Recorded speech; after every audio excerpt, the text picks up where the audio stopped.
Speed work and high intensity training are a critical part of your running routine if you're aiming to get faster.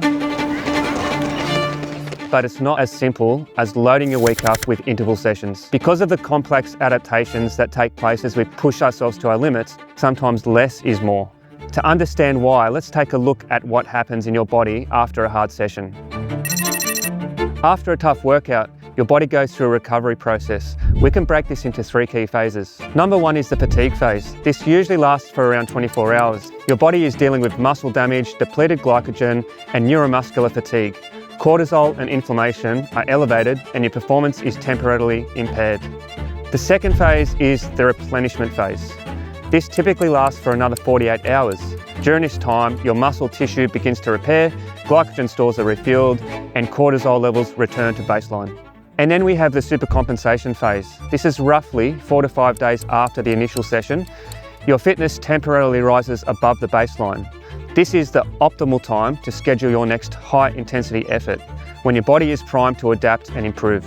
It's really important to note, however, that recovery timelines do vary significantly between individuals. Training history, sleep, nutrition, and overall stress levels all play a role. More experienced runners often move through these phases more quickly, whilst those newer to running may need more time. Fitness gains happen in the supercompensation phase. If you jump into another interval session too early, you miss that window.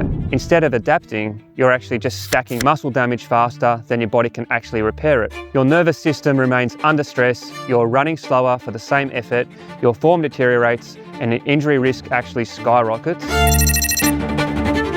In my experience, especially for newer or recreational runners, 1 hard interval session per week is plenty and highly effective. So that one session could be a track interval set of 400 or 800 meter repetitions, or a threshold run with around 20 minutes of hard effort.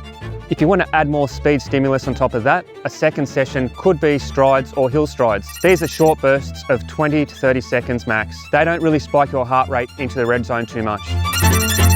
So if you're only going to do 1 interval session per week, you really do want to make it count. So warm up well and include some drills and some run-throughs. Make sure you have a really strong why. So what's the purpose behind that session that you're doing this week in your build-up? Joining a squad can really help as well. You're going to be much more accountable and much more likely to finish the entire session well and put in probably a harder effort than you would if you were just turning up to the session and doing it by yourself. On average, more advanced runners can actually handle around 2 to 3 hard sessions per week.